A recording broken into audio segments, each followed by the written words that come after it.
Happy Sunday. Ready ako. Si Manong. Si Manong. Tingnan yung mga plants. Look at the plants eh. Itrinim ni Reggie yan this morning. This one is ano daw to? Lucky. Money plant by tawag ko. Money plant. That is money plant. So it's Sunday today. So I'm gonna go have a walk. I'm gonna show you around.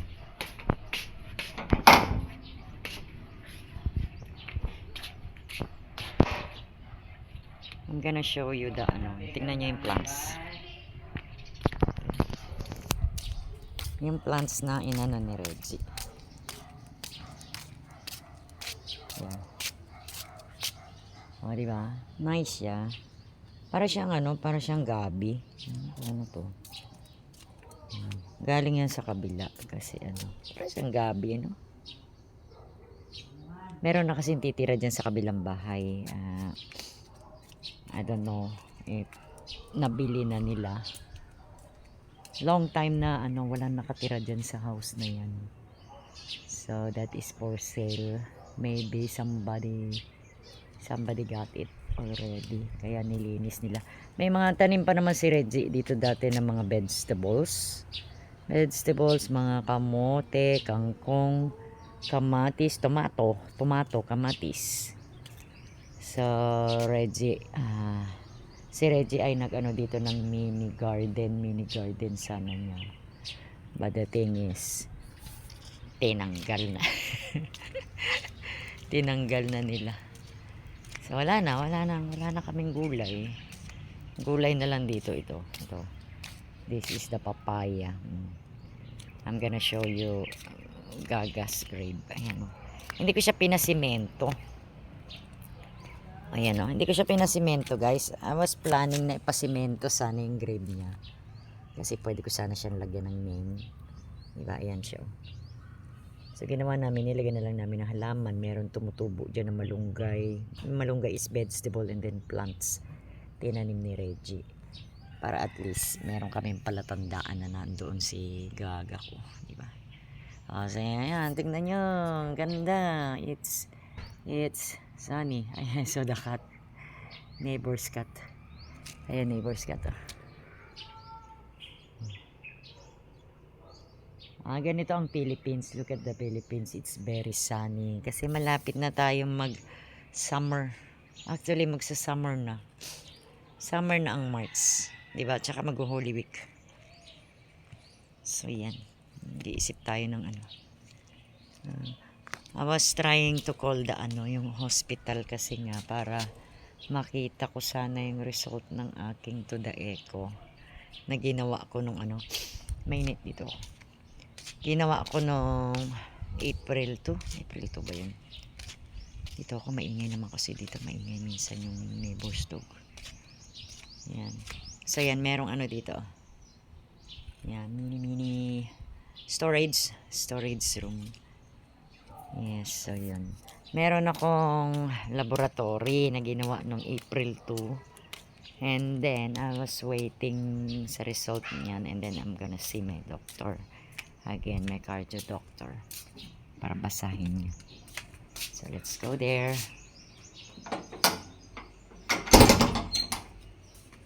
I'm gonna show you Begel. Nag-take a bath si Begel. Ano na siya, oh. Look. Yeah. Ang gwapo-gwapo ni Begel, boy. Yan, magpainit ka. I'm gonna show you another doctor. Ang init. Actually, bagong ligo lang ako. Ayan. I'm gonna show you Kelly. Yeah. Napakaloko nito.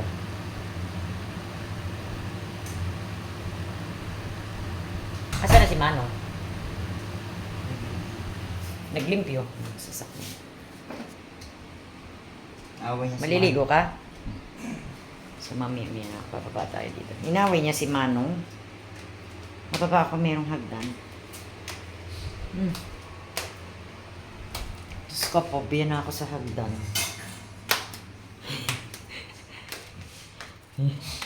Naka-open.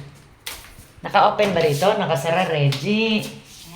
Asan ang susi mo?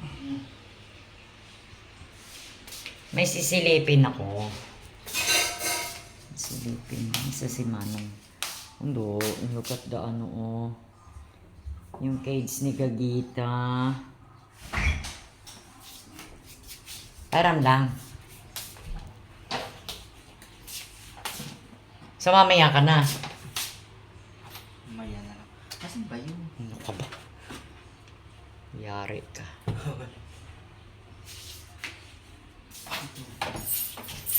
Dapat may sabitan ka. Meron man pe. Ano lang ako, nalilito ako sa dalawa. Ah, dahil pareho. Hmm.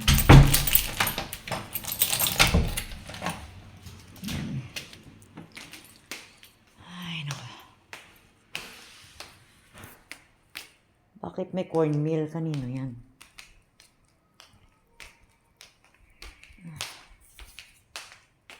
Medyo minsan parang sumasakit yung ulo ko. But I was taking para sa high blood na medication.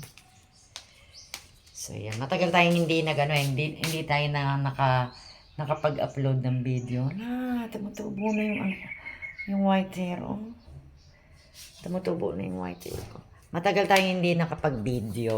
Hindi tayo nakapag-video kasi di ba na busy ako. Usually mga short video lang yung ginagawa ko. Ito mabango to eh, mabango. May nilalagay dyan na liquid form, tapos maamoy mo siya yung bango. Kailangan mo lang siyang baliktarin na gano'n, yes. Tapos ito, kalan luto. Bakit napunta sa kamay ko? Maghuhugas ako. Maghuhugas ako. Mamaya na ako mamaya na ako mag-TikTok. Alam niyo, actually, may kita rin pala sa TikTok. Kasi yesterday, basta nag-heart sila, hindi na siya masyadong mahigpit. Basta yung mga nanonood sa'yo, nag-heart sila. So, meron kang makukuhang points doon o coins sa TikTok. So, minsan nagla-livestream ako. Not minsan, actually everyday. Kaya lang, minsan depende sa oras. Sometimes umaga, sometimes naman hapon o gabi. Katulad kagabi. Kagabi, umakit ako doon sa mga friends ko. Nakakuha ako ng 500 mahigit. 500 mahigit. Tapos, mga 300, mga 800 coins ang nakuha ko kahapon. Kasi kahapon, hanggang anong oras kami nag-live? Hanggang 7 p.m. Nakita mo si Manong ay naglilinis. Parang 7 p.m. kami natapos kahapon. Upo muna ako dito. 7 p.m. Hinihingal ako. Mga 7 p.m. kami natapos kahapon. So, umakyat ako sa friend ko na taga Germany, si Dipayant. Si Dipayant is from Pangasinan. And of course, ang aking mga friends na si Gayon. Si Gayon ay from, ano ba yun? Kung nasan yung Mayon Volcano? Kung nasan yung Mayon Volcano, dun si Gayon. So, mali ang position ko. I'm gonna go there. Doon siya, and then sina Jerry from Australia. Actually, I got a lot of friends din naman sa TikTok. I met a lot of friends. Good friends naman sa TikTok. And then, yung mga ibang friends natin na inaakitan na natin, usually I will speak English kasi I have a lot of friends din dito and supporters na subscribe din sa akin is from some other country. So, I need to speak English para maintindihan nila, di ba? Ang aking look, meron ako mga puti. Mga puti. Tsaka ang haba na ng hair ko, oh. Look. Pinakulayan ko na yan. Kinulayan ko na yan. Actually, ako lang nagkukulay pagka tinatamad ako. So, yan na, may mga santo. Ay, nakabili na ako ng parang pang rosary. Rosary na book ba? Parang ganito. Pero mas malaki yung nabili ko. So, yan, may ang hagdan dyan. You can go up there. Oh. Ilang floor ba ito? Third floor. Third floor siya, actually. So, pumunta tayo dito. Dito ako when I'm doing the TikTok thing, pag nagsasayaw ako dito, actually nakakonect naman ako dito sa wifi. Pero pag nagla-livestream ako, doon ako sa kabila. Kasi nandun yung gadgets ko, nandun yung settings set, parang ganon. So, yan. So, yan ang ginagawa ko everyday. Everyday. Ngayon, lalo na ngayon, medyo wala, nabawasan na yung mga ginagawa ko. Unlike nung nabubuhay pa yung cat kong si Gaga. So, nag-ano na lang tayo. I'll make myself busy dyan sa pagtitiktok at saka dito from vlogging. So, thank you. Nagkaroon ako ng bagong subscribers. I'm gonna shout out to Manda from Canada. Thank you for subscribing on my channel. Actually, my channel is only small channel, but a lot of people are watching. A lot of people is supporting me. A lot of my friends, of course, from TikTok as well and to YouTube. YouTube. To TikTok and Facebook. Look at that. Nice. Inano ni Reggie, ito, dinipros niya kasi they clean the refrigerator. Diba? Dinipros. Bakit siya nakabukas para lumabas yung ano? Para lumabas yung ano. Dinipros niya yung refrigerator. Ayan o. Ha? Bakit may pudgy bar dito? There is a pudgy bar. There is a pudgy bar na nakatago at saka may mga wine pa. Kaya lang hindi na ako umiinom. Hindi na ako pwedeng uminom. Kasi hindi na nga ako nag-i-smoke actually. I quit smoking actually. 1 month na. 1 month na ako nag-quit ng smoking actually. So successful. It's because of dahil sa nangyari sa akin na nag-collapse ako. So once in a while, sabi ng kapatid ko, kailangan daw itong i-on. Kasi if you're not using it, siyempre masisira siya. Dalawa yan guys. So meron pa isa dito. Ang lalaki. Oh, ito pala may speaker eh. Kaya lang ito ginagamit ito dito sa baba. Tsaka ito ubod naman ng laki. I was looking for a speaker yesterday kasi nga yung aking ayan maganda para ba ito. Kaya lang minsan pinapatunog nila ito. Kanina ba to? Kay Paul ito sa TV niya. Hindi, kay mami yan. Hindi, ibig ko sabihin oo nga, ibig ko sabihin galing to sa TV. Bakit si Matit nagkakaroke ba siya? Hindi Mayroon doon, mayroon doon sa kwarto ni Paul ng ganyan. Ay, hindi ito yon. Ha? Hindi ito yon. Saan ito galing? Ewan ko, binili yata naman. Hindi, ngayon lang namin ito nakita kasi ang pinaka-latest na niya yung nandun sa kabila. Yung malaking karaoke na pa tawag nito. Oo saan kaya ito galing? Tanong yung si Regente. Maganda rin may mic, diba? May USB, may card. Ano pa kaya pwedeng gamitin nito? Pero actually, okay naman na yung aking okay naman na yun. Nagagamit lang ito pagka nagkakaroke sila and then parang Bluetooth yata ito. X-Pro. Saan galing ito? Hindi ko talaga alam. Baka doon sa TV. TV naman doon sa taas? Baka. Hindi ko din alam. Sa sobrang dami ng mga karaoke at saka mga Hindi ko na alam kung saan siya galing. Oo. So actually, what I was looking is only a speaker lang sana. Yung ito, kaya lang ubod pala ng laki. So siya? Mix speaker siya and then okay. I doubt galing ito sa galing ito do sa TV. Sa TV na Si Paul. Baka, ewan ko. Kasi minsan pag may mga TV na gano'n, nagkakahiwa-hiwala yung mga speaker. hindi mo naman notice kung kanino speaker ba yung madaming gamit kasi si Matit. Oo, pero okay naman na yung ko. Okay na yung aking aking speaker. Akala ko bibili pa ako ng speaker. Upo muna tayo dito. I thought I'm gonna buy a new speaker kasi nga nagloko yung aking speaker na yung yung karaoke yung binigay ni Matit sa akin nung last Christmas. Ang haba-haba na pala ng hair ko. Oh? Ang haba-haba na siya. Hanggang dito na siya. Oh, yan. Yung iba, hindi ko na i-edit guys kasi I was learning to do the editing dito and then my laptop is not working. It's been a long time na not working yung aking laptop. So what I'm doing, I'm doing the vlogging dito. I was just using my phone. So I was just using my phone kasi dito sa phone mayroong mga edit naman dito yan. Actually, tinuruan ako ng pamangkin kong si Nicole kaya lang nakalimutan ko na naman. So sometimes pag gusto ko lang mag-edit, I'm just gonna click lang ito. And then i-click mo ulit doon. So babalik na naman siya doon. So yun. Yan ang gagawin ko. Actually, yan, pinasyal ko lang kayo dito. Sinilip ko lang. Teka. Okay naman na so far yung mini speaker na ginagamit ko kasi I was using that para meron akong monitor. Kasi pangit kasi pag wala kang monitor and then you are only using a headset. So, minsan nakakabing siya. Nakakabing eh. Meron ka lang dyan. Tapos ito. Okay, so dadating yung kapatid ko. Yan. So, yun ang update ng aking I need to wait for my doctors. Hindi doctor. Actually, I need to wait for the result of my to the echo. And then, pag nakuha ko na yung result ng aking to the echo, I'm gonna see my doctor again, my cardiologist. Actually, that is a second opinion na ng aking doctor. Second opinion, second doctor, second cardiologist doctor. Kasi I wanted to make sure that medyo okay yung niya. So far, sabi ng doktor ko, I'm gonna see your to the echo. Actually, that is pangalawang to the echo again. Kasi yung first na to the echo ko, they saw there is a blood clot nga. O kaya lang, they saw a blood clot on my heart. And then, they asked me to do the TEE endoscopy, but I refused to do it because I'm a hypothyroidism.